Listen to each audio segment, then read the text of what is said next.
secara, penggambaran gelombang itu terdiri dari satu puncak dan satu lembah, itu dinamakan satu panjang gelombang, ya. Kemudian notasinya panjang gelombang itu adalah lambda. Kemudian istilah lain di dalam gelombang itu adalah frekuensi. Tadinya frekuensi itu seberapa banyak gelombang itu berulang, ya. Jadi kalau satu panjang gelombang tadi satu puncak satu lembah, ya, berapa kali satu puncak satu lembah itu di di apa dilalui, gitu ya. Nah itu namanya frekuensi dari gelombang. Kemudian energi, jadi setiap gelombang itu punya energi, ya. Gelombang cahaya itu itu sama dengan Hc per lambda, ya. H itu kecepatan Planck, C itu kecepatan cahaya, lambda itu panjang gelombangnya, ya. Atau Hf, ya, karena frekuensi F itu adalah C per lambda. Kemudian ciri lain dari gelombang tadi ya frekuensi, kemudian panjang gelombang, kemudian energinya, kemudian fase, ya. Jadi fase gelombang. Fase gelombang ini nanti berpengaruh pada sifat gelombang ketika dia bertemu dengan gelombang lain, gitu ya. Jadi misal nanti ketika sifatnya interferensi, gelombang dengan fase yang sama atau dengan fase yang beda, fasenya beda, itu ya, itu akan menghasilkan interferensi yang berbeda. Itu ciri-ciri dari gelombang. Nah kemudian sifat dari gelombang cahaya sendiri ada beberapa. Yang pertama, gelombang cahaya itu dapat berinterferensi, kemudian dapat berdifraksi, kemudian dapat berpolarisasi karena termasuk gelombang elektromagnetik, kemudian dapat terdispersi. Apa itu interferensi? Interferensi adalah sebuah peristiwa yang terjadi ketika dua gelombang bertemu pada saat bergerak melalui medium yang sama. Nah, tidak semua cahaya itu bisa berinterferensi, ya. Tapi ada syarat-syaratnya, ya, nanti di slide setelahnya, ya. Nah, ini ketika ada dua buah celah sempit, ya, dating di sini. Kemudian ada cahaya yang datang dari sini dengan melalui medium yang sama, ya. Kemudian ketika cahaya itu melalui celah sempit yang satu ini, maka dia akan terdifraksi, dibelokkan ke segala arah, ya. Kemudian membentuk muka-muka gelombang seperti ini. Jika terdifraksi ke sana, ke sana, ke sana, dia akan membentuk muka gelombang seperti ini. Begitu juga yang melewati celah sempit yang kedua juga akan terdifraksi dan membentuk muka-muka gelombang ini. Nah, muka gelombang antara gelombang 1 dan gelombang 2 ini ketika bertemu itu bisa terjadi dua hal. Bisa terjadi interferensi konstruktif kalau fasenya sama, ya. Kemudian bisa terjadi interferensi destruktif atau melemahkan, ya, kalau tidak sama. Penggambarannya nanti di slide setelahnya. Nah, hasil interferensi konstruktif dan destruktif itu dapat kita amati kalau kita meletakkan layar di sini. Kita amati di layar itu akan terjadi terang, ya, kemudian terjadi gelap, terang, gelap, terang, dan gelap, dan seterusnya.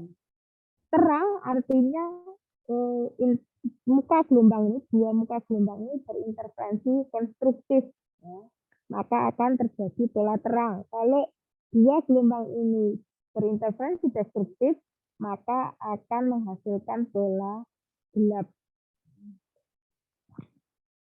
Nah ini visualnya. Jadi ini ada gelombang yang datang, gelombang cahaya yang datang, kemudian melewati celah sempit yang ini dan ini. Kemudian dua buah gelombang ini membentuk muka gelombang yang saling berinterferensi. Interferensi konstruktif akan menghasilkan pola terang ini, ya, di layar. Kemudian interferensi destruktif akan menghasilkan pola gelap. Nah, secara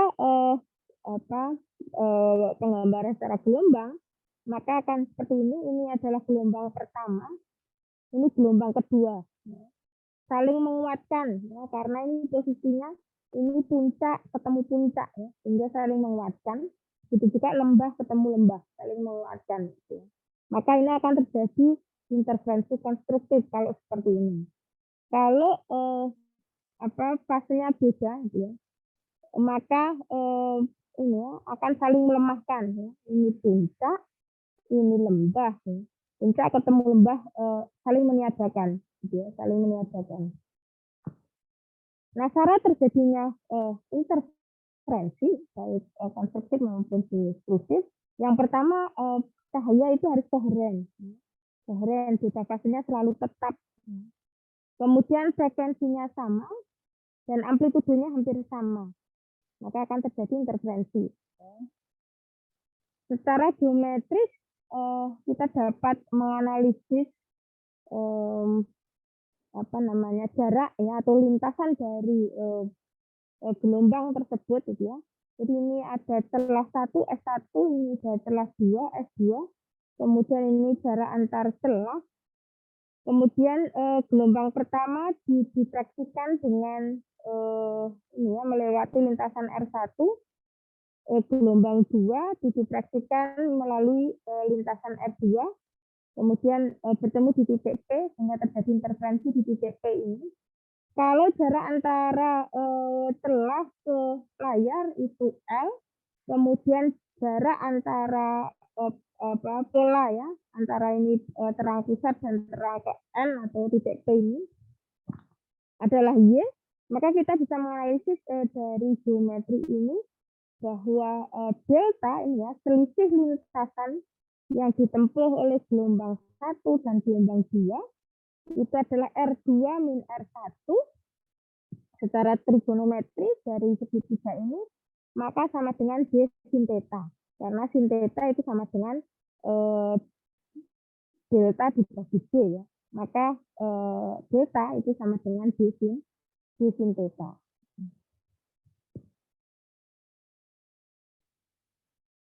Nah, sehingga untuk interferensi konstruktif, maka akan didapatkan beda fasenya adalah delta T itu 2NT, beda lintasannya, ya, atau R2 min R1 atau delta tadi ya. Delta S itu sama dengan 2N kali setengah lambda.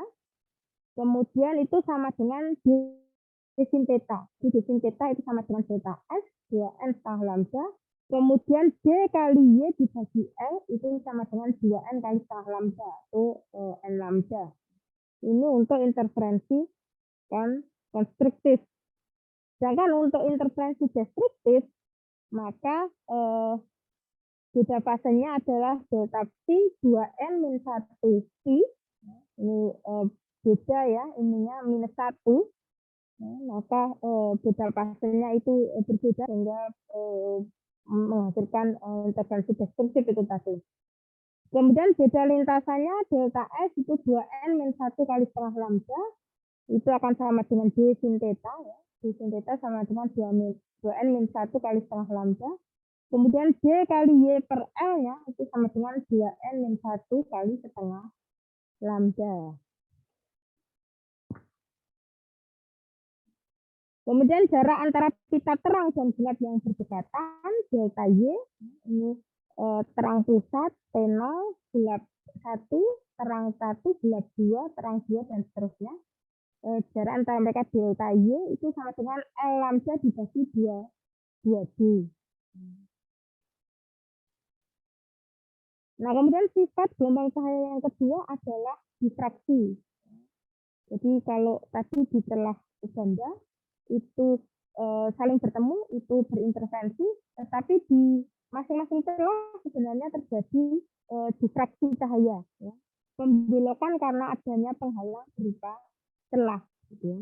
Jadi kalau ada cahaya yang datang melewati celah selebar D, gitu ya, maka dia akan dibelokkan, dia akan dibelokkan karena melewati sisi atau melewati pinggir dari celah ini ya, sehingga terbelokkan.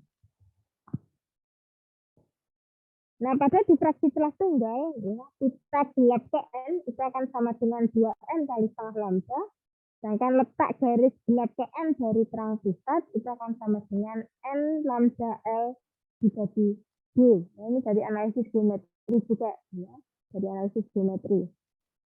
Kemudian garis terang ke N itu D sin theta sama dengan 2N kali setengah lambda. Sedangkan tetapan kisinya D itu akan sama dengan 1/N.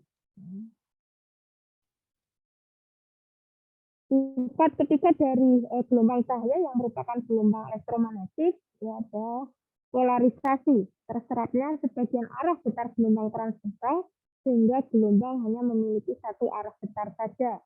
Contohnya jika sinar datang pada cermin datar dengan sudut 57 derajat, maka sinar ini merupakan sinar terpolarisasi.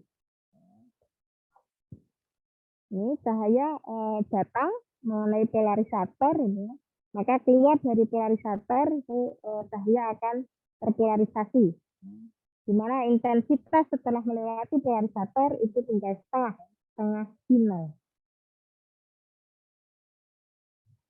Sifat yang lain dari cahaya adalah dispersi.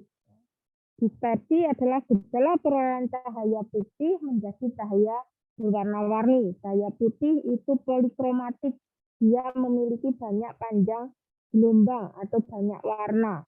Sedangkan cahaya monokromatik itu cahaya yang mempunyai panjang gelombang tunggal, warnanya hanya satu.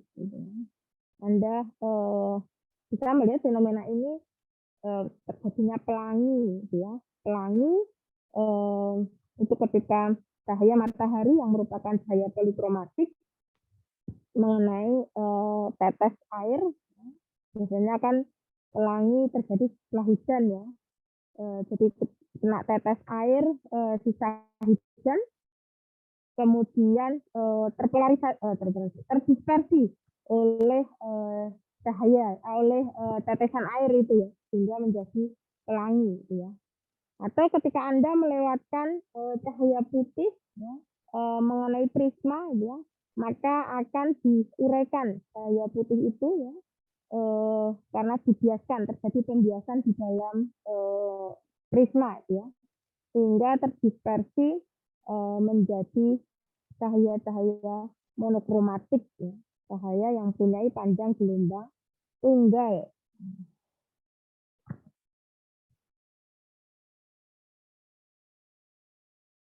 Warna pelangi ya, merah, jingga, kuning, hijau, biru, nila, dan juga ungu ya, meskipun hijau ya. Masing-masing mempunyai panjang gelombang sendiri-sendiri. Kemudian kita bisa mengukur panjang gelombang dari cahaya monokromatik itu dengan menggunakan alat yang namanya spektrometer.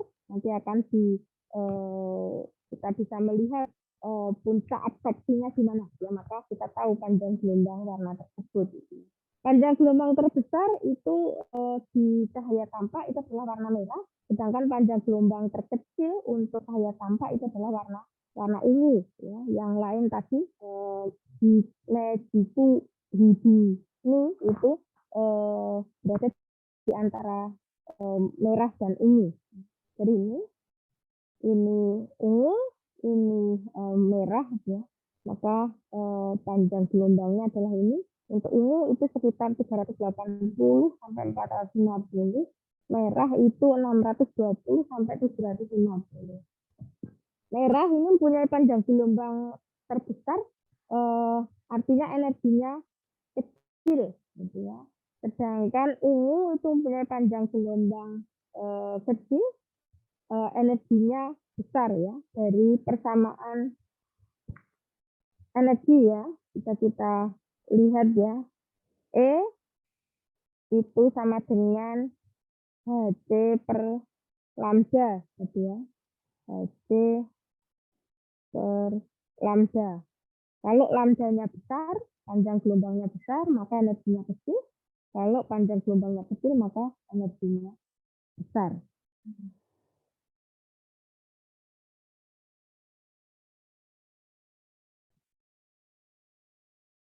Kemudian cepat rambat cahaya itu menjadi berkurang bila memasuki media bening yang lebih rapat dari udara, sehingga ini mengurangi panjang gelombang dari masing-masing sinar monokromatis, sehingga masing-masing warna itu mengalami pembiasan yang arahnya berbeda satu dengan yang lain. Ya. Dan ini digunakan untuk menentukan indeks bias dari medium itu. Ya.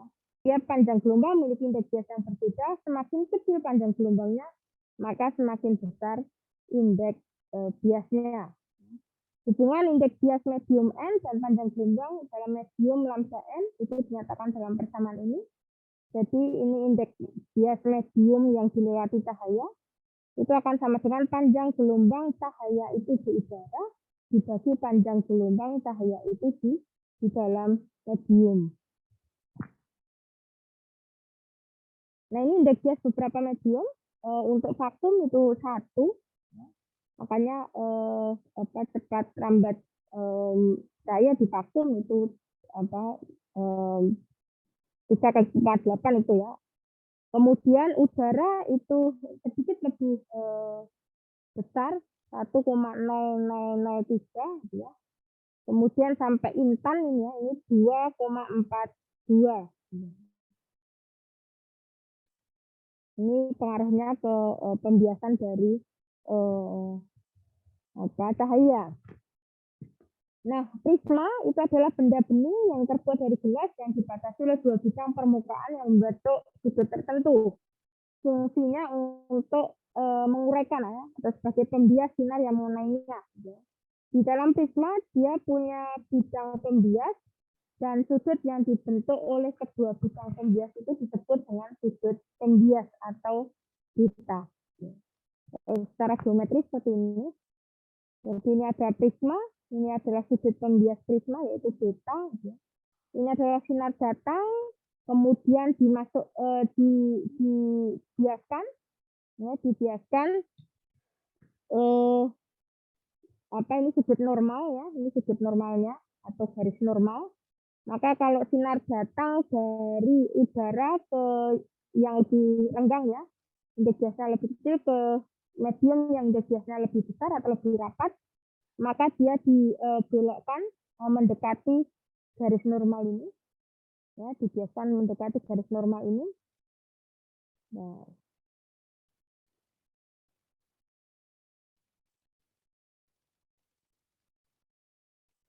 ini ya, jadi ini, sama biru, bentar saya cari yang ini, ya ini garis normalnya. Karena dari yang kurang rapat ke rapat, indeks biasanya lebih rapat, maka dia dibiaskan menjauhi garis normal, mendekati garis normal. Kemudian mendekati garis normal sampai sini ya. Kemudian kena bidang pembatas yang satunya dari prisma, sisi satunya.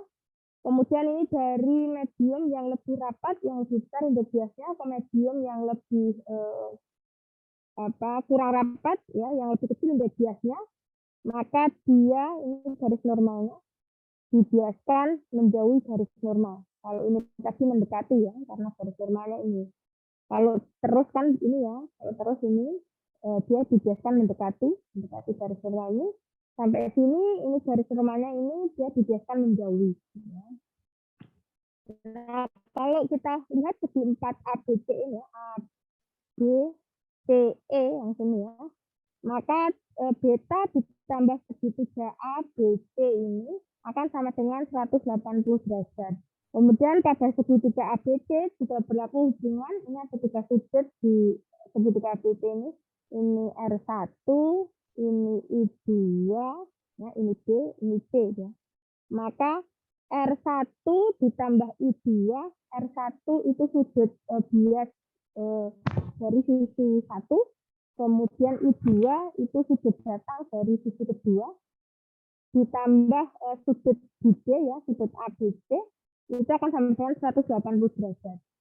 Sehingga dari dua persamaan ini bisa kita tulis beta ditambah ABC itu sama dengan R1 ditambah I2 ditambah ABC. Maka beta sudut pembias prisma itu akan sama dengan R1 ditambah I2.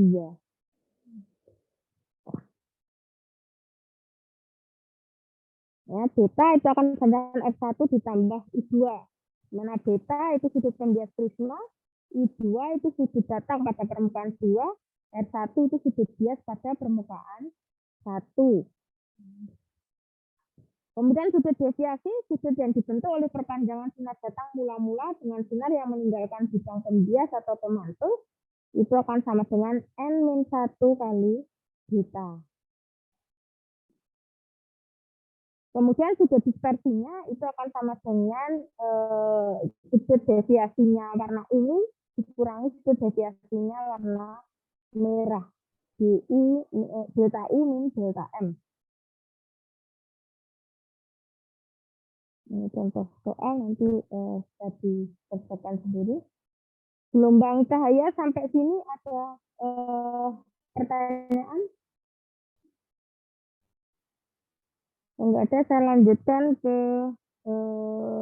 gelombang bunyi ya. Oh ya, sebelum gelombang bunyi, saya berikan visual untuk pengertian gelombang, ya, khususnya gelombang cahaya. Nah.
Hey, it's Professor Dave. Let's learn about light.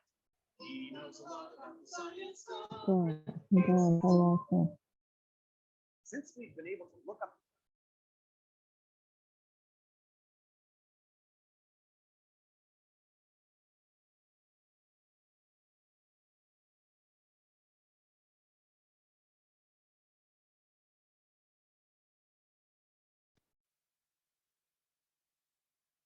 at the sun, we've been aware of light. As darkness is one of very few things that we instinctually fear, we have always bestowed light with godlike properties. But for all of antiquity, we had no idea what light really was. Figures like Newton and Huygens worked with light in the 17th century, but a more sophisticated description of light, which we call classical electromagnetism, was developed largely by James Clerk Maxwell in the 19th century. This theory depicts light as a transverse wave composed of oscillating electric and magnetic fields, which are at right angles to each other and perpendicular to the direction that the wave moves. We will learn more about these fields later. Just like the kinds of waves we have previously discussed, electromagnetic waves have amplitudes, wavelengths, and frequencies. But instead of different frequencies producing different pitches, like sound waves, different frequencies of electromagnetic waves produce different kinds of light. If the light is visible, these frequencies will correspond to different colors. Frequencies greater than this will exist as UV radiation, X-rays, or gamma rays, and frequencies less than this qualify as infrared radiation, microwaves, or radio waves.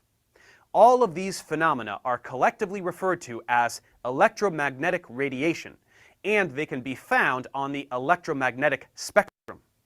Here we can see all the wavelengths and frequencies ranging from radio waves to gamma rays, and we have found some technological use for all of these in modern society. Even though they seem dramatically different, some requiring things like antennas or other equipment to manipulate, all of them are fundamentally the same thing as the light you can see with your eyeballs. They are just of different wavelengths. All electromagnetic radiation moves at the speed of light, which is about 300 million meters per second in a vacuum, the fastest speed possible in the universe. This is fast enough to get from here to the moon in about a second. And since we know that all waves move at a speed that is equal to their wavelength times their frequency, this product will be equal to the speed of light for any type of electromagnetic radiation. How is it that electromagnetic radiation is produced? To answer this question, we have to learn about electric fields, which are coming up soon. For now, let's check comprehension.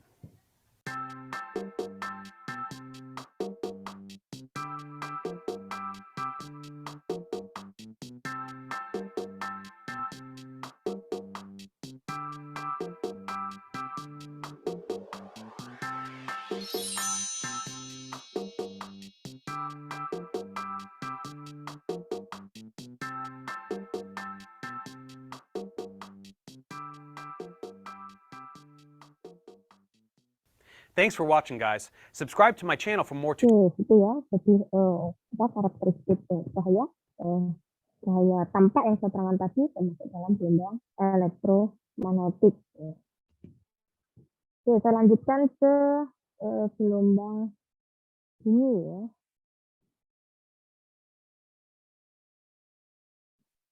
Contoh lain dari gelombang adalah gelombang bumi. Nah, ini tadi.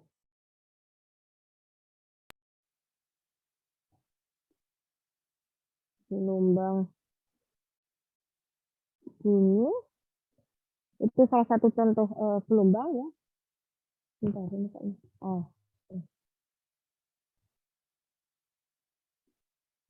Salah satu contoh lain dari gelombang itu adalah gelombang bumi. Tadi gelombang cahaya, gelombang bumi, gelombang yang lain masih banyak ya. Gelombang materi yang lain, misal gelombang air itu juga gelombang ya. Tetapi secara umum karakteristiknya sama. Yang kita bahas hanya gelombang cahaya dan gelombang bumi saja. Gelombang bumi, gelombang yang dapat menghasilkan suara. Ya, diklasifikasikan menjadi 3, yaitu bunyi infrasonik, mempunyai rentang frekuensi kurang dari 20 Hz.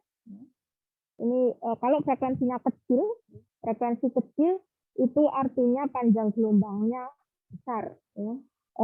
Kalau panjang gelombangnya besar, frekuensinya kecil, ya, ininya ya tidak terdengar oleh orang manusia normal gitu ya. Yang bisa mendengar itu hanya hewan tertentu, misalnya ini anjing, kemudian jangkrik gitu ya. Contohnya adalah aktivitas seismik atau gempa ya yang berada di dalam bumi gitu ya, sehingga tidak terdengar atau tidak terasa oleh manusia biasa itu.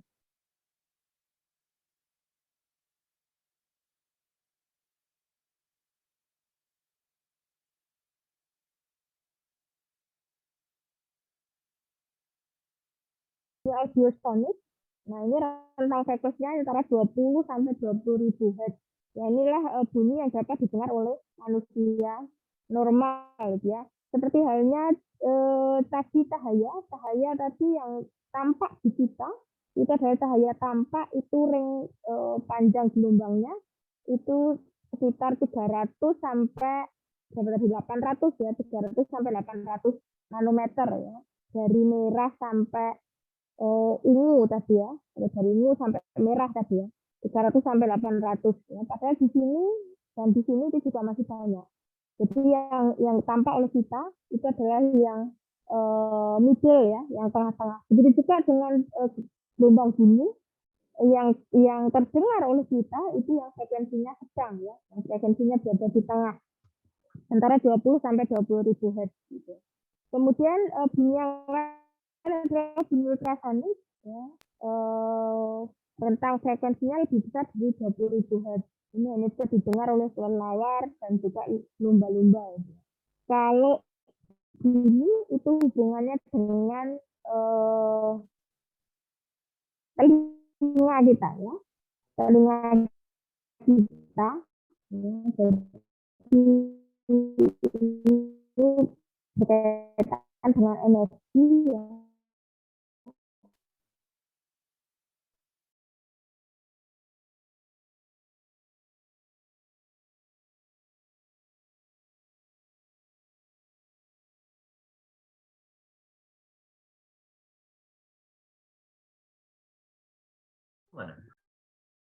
Halo semuanya.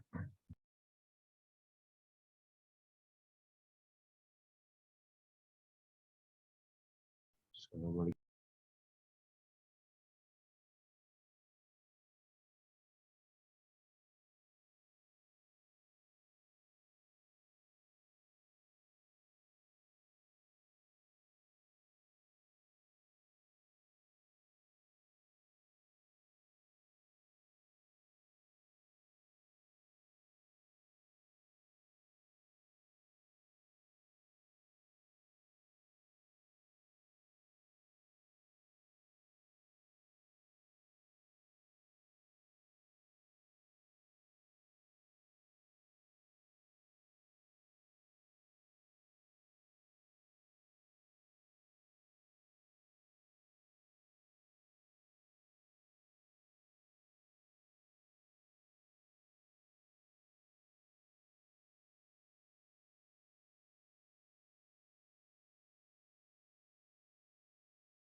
Mohon maaf ya, tadi ternyata saya keluar ada gangguan jaringan ternyata.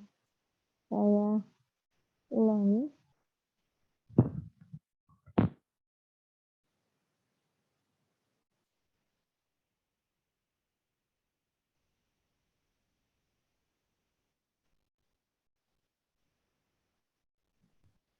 Oke, jadi sampai ini ya.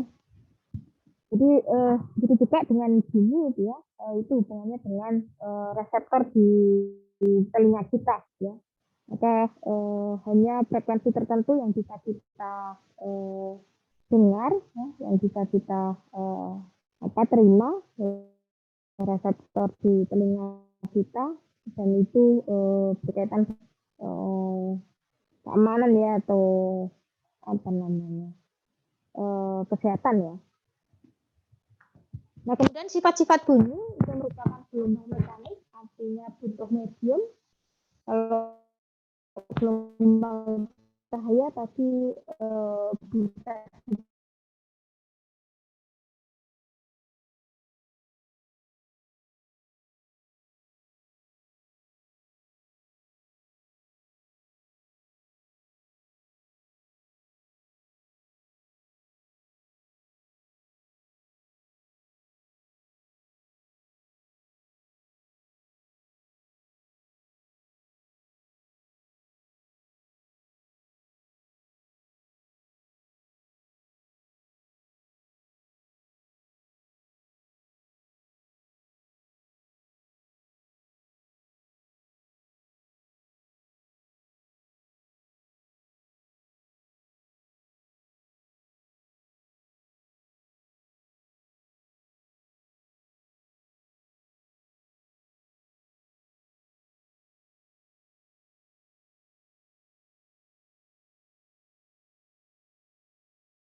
Oke, tadi ya contohnya gelombang bunyi itu membutuhkan medium. Jadi ketika di luar angkasa tanpa medium tidak ada udara, maka para astronot ya itu berkomunikasi menggunakan alat ya dengan yang lain.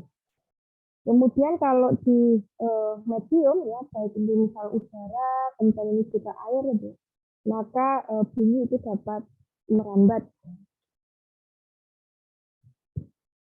Kemudian ini cepat rambat bunyi dalam beberapa medium. Ini dalam medium udara pada suhu 0 derajat Celcius itu 331. Semakin tinggi suhu, gitu ya, maka cepat rambat bunyinya semakin besar. Ya. Kemudian di air itu air pada suhu ruang, air biasa itu 1490. Di air laut pada suhu ruang juga itu lebih besar, 1530. Kemudian di benda padat, aluminium, tembaga, besi, itu juga masing-masing cepat rambat bunyinya berbeda. Nah, kira-kira dari ini ya, udara pada suhu rendah, pada suhu yang lebih tinggi, pada air biasa, kemudian air laut, kemudian benda padat itu ya. Kenapa cepat rambat bunyinya berbeda-beda itu kira-kira karena apa? Ada yang tahu? Berkaitan dengan apa ini? Kalau tadi bunyi itu membutuhkan medium ya untuk merambat. Ini kok udara itu di udara cepat rambat bunyinya itu lebih kecil daripada di zat air, lebih kecil daripada di zat padat. Karena apa? Halo, ada yang tahu?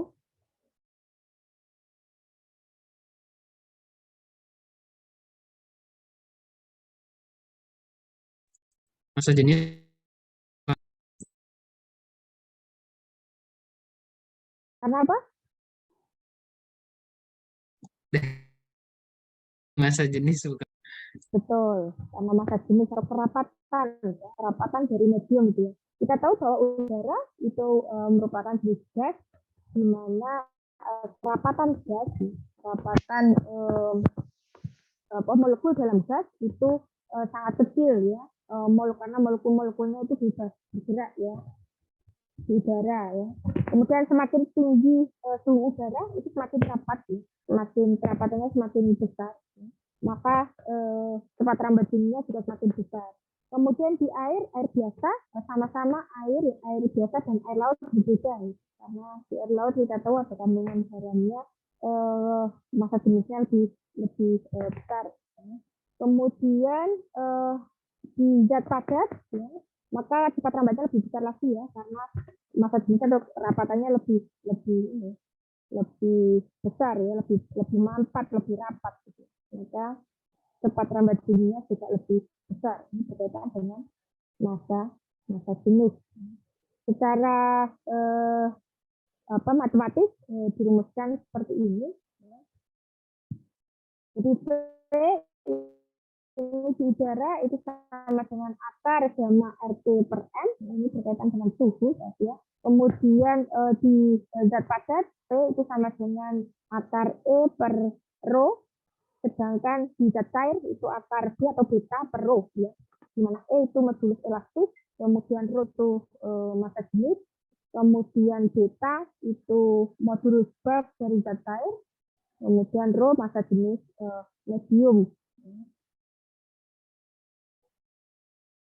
Ini ada contoh soal cepat rambat bunyi di dalam medium. Ada satu batang logam sepanjang 20 meter dipukul salah satu ujungnya.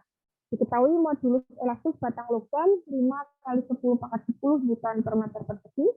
Massa jenisnya 2 gram per centimeter kubik. Bunyi pukulan itu akan sampai ke ujung yang lain setelah itu maksudnya berarti waktu ya. Setelah berapa second gitu. Oke, jadi kalau dari rumus tadi kita bisa pakai yang zat padat ya setelah berapa second gitu. Tadi P itu akan sama dengan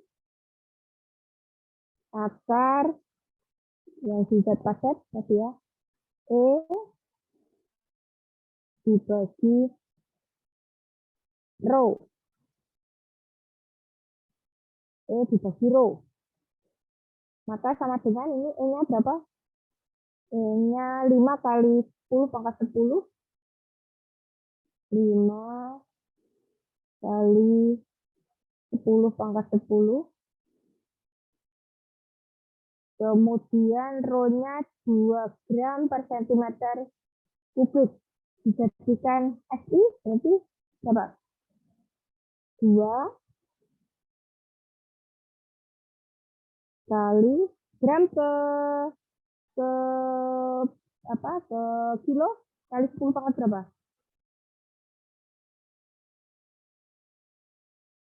3 ke kilo? 3, Bu. 3 apa min 3? Gram ke kilo. Min 3 ya. Kemudian sentimeter kubik ke meter kubik kali 10 pangkat berapa? Kubik. 6 ya. Berarti ya.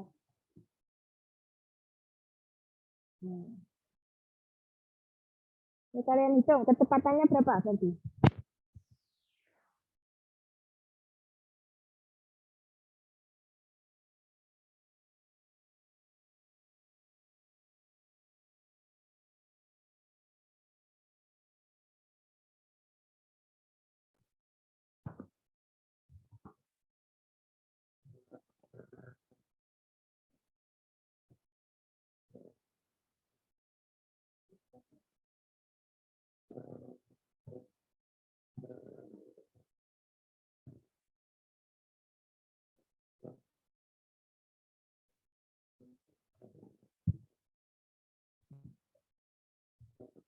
Berapa?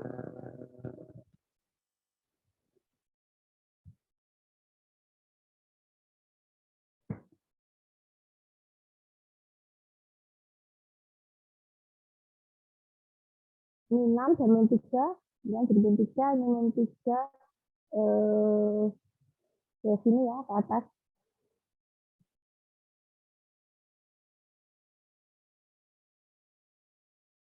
Atau min 6 dengan 10 tinggal 4 ya boleh. Berapa tadi? Akar berapa?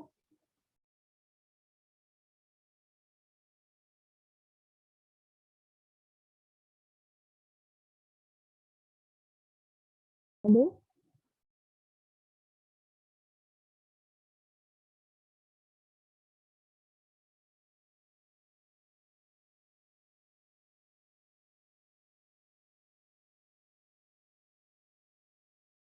Suara saya terdengar?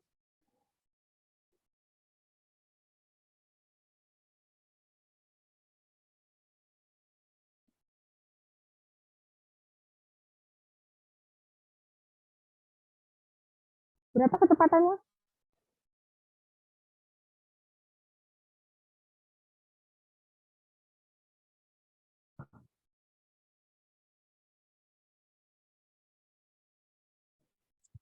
Lima kali 10 pangkat 3, Bu. 5 kali 10 pangkat 3. Itu sudah diakarkan? Iya Bu, 5 kali 10 pangkat 3. Ya, Bu. Sudah. Oh, sudah diakarkan ya. Silakan ya. 5.000 ya. 5 kali 10 pangkat 3. 5 kali 10 pangkat 3 meter per meter. Nah, kemudian yang ditanyakan waktu untuk bumi itu merambat dari ujung sini sampai sini. T-nya berapa? T sama dengan panjang dari batang logam 20 meter. T itu apa? Jarak dibagi kecepatan. Jarak yang ditempuh adalah panjang logam. Ini berapa? T-nya 20 dibagi 5.000. 20 dikasih 5.000.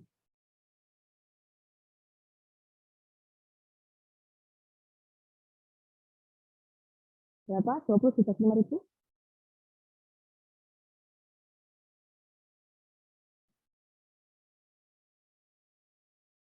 Coba. 4 kali 10 pangkat 10 pangkat 3 ya. 20 dibagi 5 kan 4 ya. 10 pangkat 3-nya, 10 pangkat 3-nya naik. Second. Ini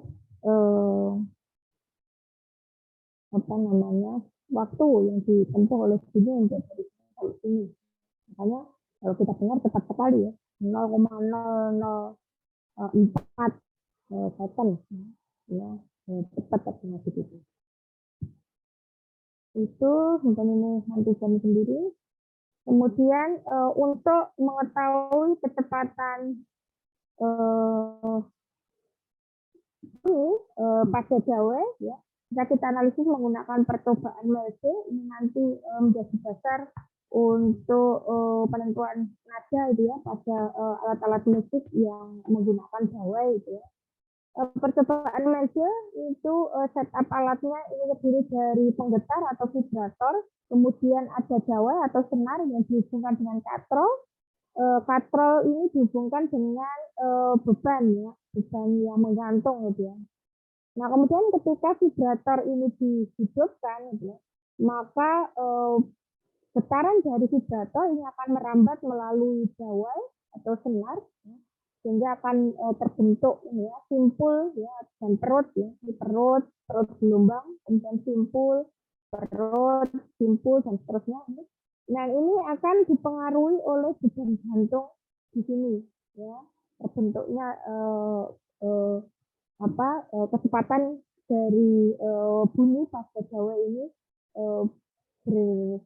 dipengaruhi ya oleh beban jantung di sini.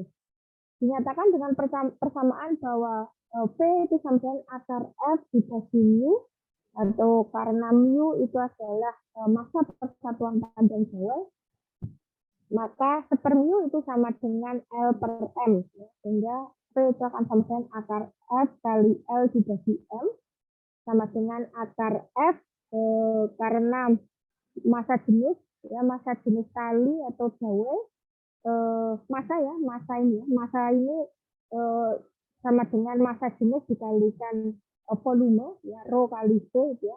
Sedangkan volume itu panjang kali alas ya, ini luas alas kali panjang ya. Nah, saya tuliskan ini dari sini N itu sama dengan rho dikalikan V volume ya, ini V volume, rho kali volume ya, maka volume itu luas alas A dikalikan panjang ya atau tinggi gitu ya. Volume itu A dikalikan L. Maka di sini L bisa kita coret ya dari atas dengan bawah, sehingga tinggal akar F dibagi rho kali A, di mana F ini adalah gaya dari beban jantung ini, yaitu gaya berat M kali G. M kali G. Nah ini ada contoh soal sebuah Jawa menggunakan senar yang panjangnya 1,25 meter, masanya 2,5 gram. Ujung-ujung senar dihubungkan dengan beban yang masanya 8 kg dan vibrator. Ketika vibrator dihidupkan terbentuk 5 perut pada Jawa. Jika tetapan gravitasi itu 10 meter per second kuadrat, ya, kecepatan gravitasi, maka tentukan cepat rambat bunyi pada Jawa, panjang gelombang bunyi pada Jawa, dan frekuensi bunyi pada Jawa. Maka bisa kita gunakan persamaan tadi, cepat rambat bunyi pada Jawa. Jadi apa? V itu sama dengan akar ya. Akar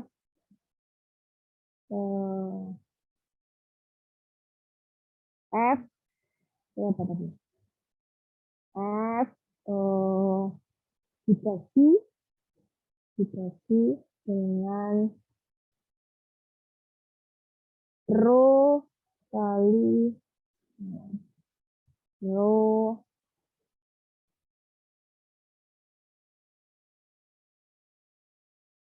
kali, kalau ini yang diketahui maka kemudian panjang ya berarti kita pakai yang ini aja ya, yang F kali L dibagi M berarti ya. Maka perlu diketahui bahwa F di sini itu adalah gaya berat dari beban jantung ya. Maka massa di sini nanti M kali G itu tidak sama dengan massa yang bawah, karena massa yang bawah itu adalah massa benar atau massa gawai. Ya. Sehingga F ini adalah M beban dikalikan dengan G. Jadi berapa ini? Masanya 8, G-nya 10, maka 80. Kemudian L-nya 1,25, masanya 2,5 gram. Jadi kan SI semua ya, ini 2,5 gram jadikan kilo. Oke, kalian hitung. F-nya 80, L-nya 1,25, M-nya 2,5 kali 10 pangkat 3. P-nya ketemu berapa? Cepat rambat bunyi pada bawah.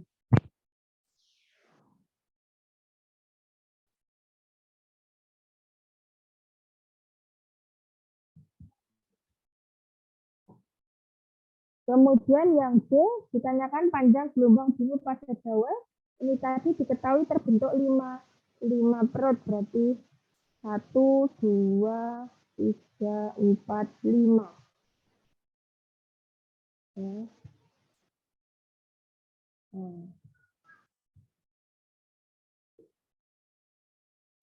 Kalau segini itu adalah panjang Jawa ya. Kemudian segini itu adalah lambda. Segini itu adalah lambda.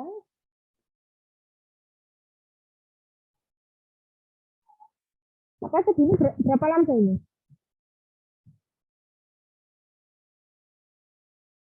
Berapa lambda?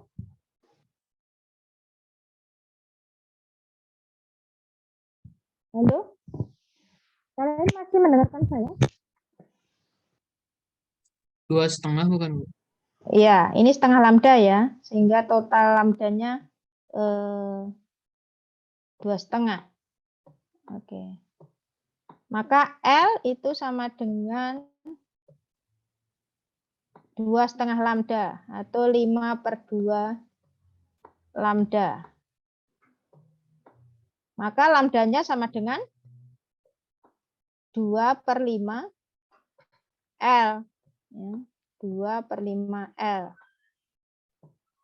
2/5 L. 2/5 dari L. L-nya tadi 1,25. Kemudian yang C, frekuensi bunyi. F itu sama dengan V dibagi lambda. Nah, maka kita harus tahu V dan lambdanya dulu. V-nya ketemu berapa?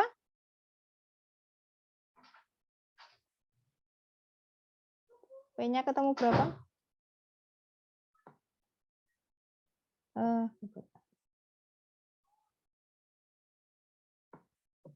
V-nya ketemu berapa?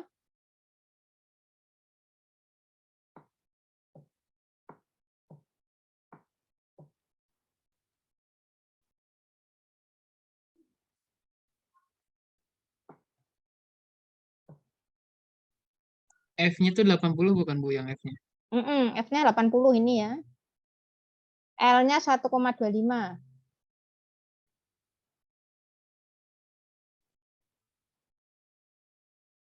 M-nya 2,5 kali 10 dari gram dijadikan per kilo.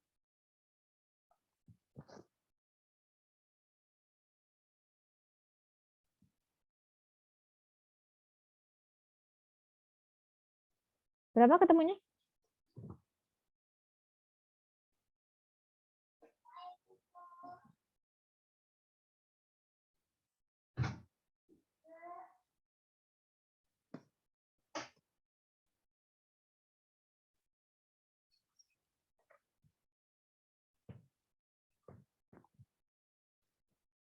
Berapa ketemunya V-nya? Sebentar Bu.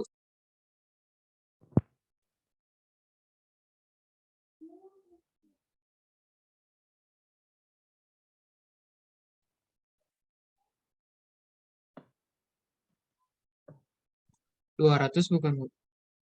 Berapa? 200. 200.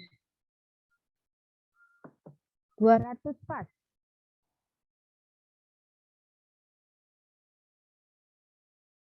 200 pas. Iya Bu, Oh, ya. dapatnya 200 pas. Oke. Ini yang jawab kok hanya aku Riza ya? Yang lain pada kemana ya? Jangan ditinggal tidur ini Pak Riza kita. Oke, 200 meter per second. Berarti lambdanya berapa? Lambdanya 2/5 dikalikan 1,25.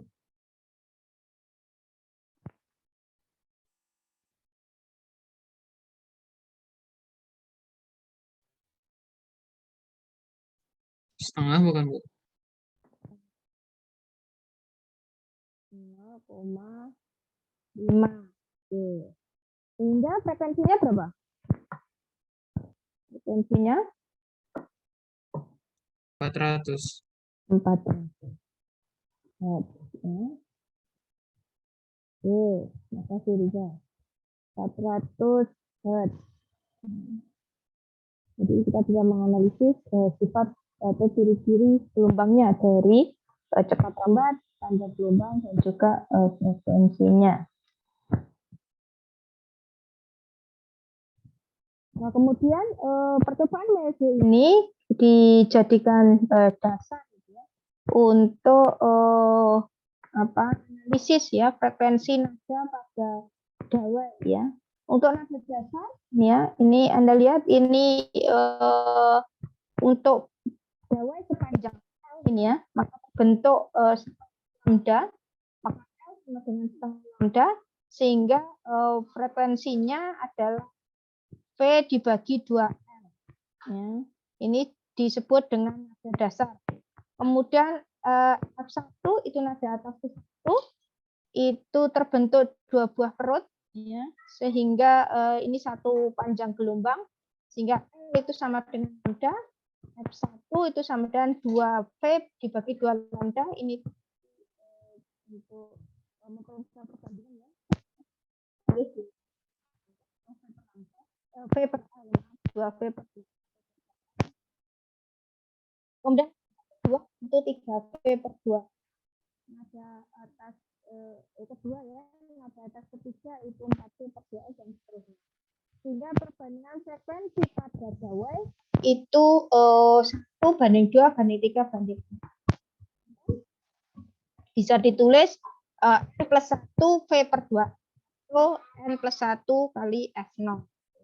Nah, hobi musik lebih ini ya. Ada dasar 1 dan seterusnya. Ini pada dawai. Kemudian ini pada pipa perdana yang terbuka. Nada dasarnya itu L-nya lambda per 2 bersama dengan dawai. Kemudian ini ada atas ke 1, ada atas ke 2. Biasanya 1:2:3:4 atau N plus 1 kali bukan yang perbanyak. Kalau pipa perdana yang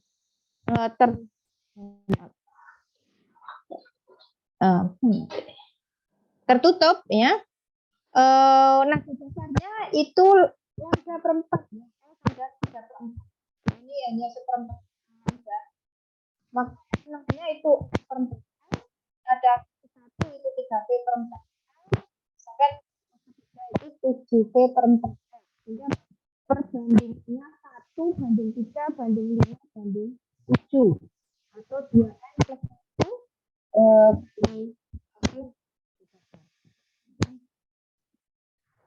Ini ada contoh-contoh soal, nanti bisa Anda kerjakan kalau sudah selesai. Kemudian di dalam gelombang bunyi itu dikenal ada namanya itu peristiwa terjadinya bunyi kuat dan lemah sebagian dan terjadi sumber bunyi yang berbunyi bersama dengan frekuensi yang tersebut sedikit berbeda. Jadi ada dua frekuensi, dua sumber bunyi yang maka tadi akan terjadi interferensi seperti halnya cahaya tadi. Interferensi konstruktif itu akan memperkuat bunyi itu, interferensi destruktif itu akan memperlemah. Secara gelombang digambar seperti ini. Kemudian frekuensi itu selisih ya antara frekuensi 1 dan frekuensi 2 ya. Ini contohnya frekuensi dari dua buah yang berbunyi bersama. Satu frekuensinya 500 dan satu frekuensinya 52. Ya, maka frekuensi perbedaannya adalah 2 Hz ya. Kemudian fenomena dalam gelombang bunyi itu adalah efek Doppler ya, peristiwa berubahnya frekuensi sumber bunyi yang terdengar oleh pengamat atau pendengar ketika sumber bunyi itu menjauhi atau mendekati ya. Nah, secara umum rumus efek Doppler adalah seperti ini. VB plus minus VP dibagi VB plus minus PS kali PS itu akan sama dengan FP. FP itu frekuensi yang didengar oleh pendengar. Fs itu adalah frekuensi sumber bunyi. VB ini adalah kecepatan atau cepat rambat bunyi di udara.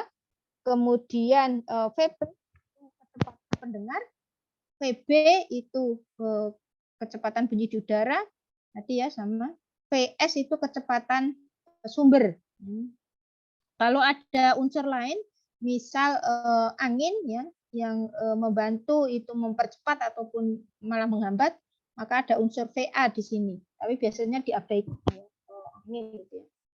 Nah, secara umum seperti ini. Kemudian ada perjanjian tanda ini ya. Kalau positif itu kalau VP atau pendengar mendekati, VP negatif jika pendengar menjauhi, PS negatif jika sumber mendekat, PS positif jika sumber menjauhi pendengar. Ini efek Doppler.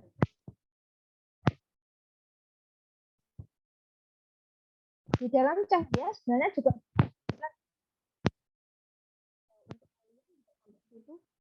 itu bahkan di fisika modern ya, atau fisika lanjut. Ini ada contoh-contoh soal nanti bisa dikerjakan. Nah, selain efek Doppler itu dengan intensitas bunyi, banyaknya bunyi tiap waktu atau daya bunyi per satu waktu ya. I itu sama E dibagi P, P dibagi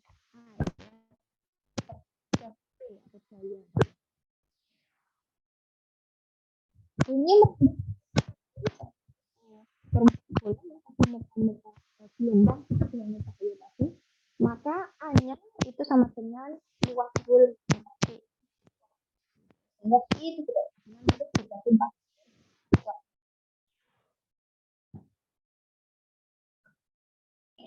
Nah, perbandingan intensitas bunyi antara dua jarak yang berbeda itu sebanding dengan seper R kuadrat, seper kuadrat jaraknya. I1 dibagi I1 dibanding I2 itu sama dengan R2 banding R1 kuadrat ini. Jadi ini misal ada sumber bunyi, kemudian ada pendengar pertama, ada pendengar kedua ya. Maka perbandingan intensitas antara dua orang pendengar atau dua pendengar di titik ini itu sama dengan I1 banding I2 sama dengan R2 per R1. Kemudian dikenal juga taraf intensitas bunyi, itu sebagai fungsi menyatakan ukuran kekuatan bunyi. Ya. Satuannya adalah desibel. Nah, biasanya ini yang diukur oleh biasanya ini taraf intensitas bunyi ya. Di mana ini merupakan fungsi logaritmik dari I dibagi I0 ya, 10 log pi per I0.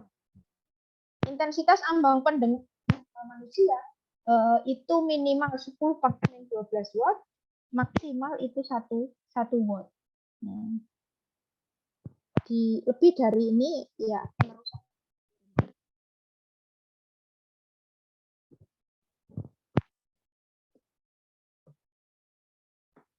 Kemudian taraf intensitas bunyi pada jarak yang berbeda, ini ada intensitas TI2, ini satu sumber bunyi pada jarak yang berbeda. TI2 sama dengan itu dikurangi 20 log 2 per 1. Untuk sumber bunyi yang identik, maka TI2 itu akan sama dengan TI1 plus 10 log. Kalau jaraknya berbeda, maka unsur jarak di sini minus 20 log 2.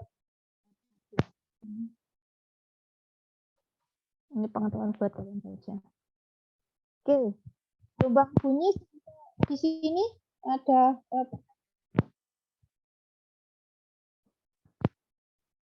tampaknya sudah pasti juga. Oke, mungkin saya cukupkan sekian ya untuk kuliah kita. Ini mohon maaf seperti jamnya. Saya bersamaan dengan ada praktikum. Saya jangan lupa ya, memang jadwalnya dari awal memang sudah tumbuh antara industri dengan fisika.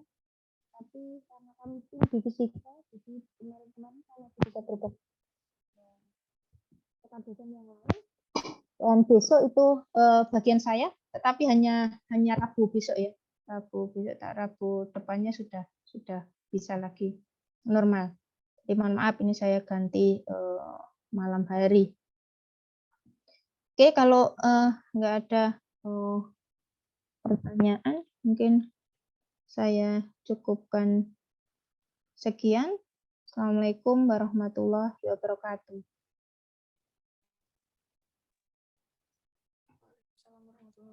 Terima kasih, Bu. Ya, sama-sama. Untuk OCW-nya saya buka besok ya, biar sama dengan biasanya. Baik, Bu. Oke.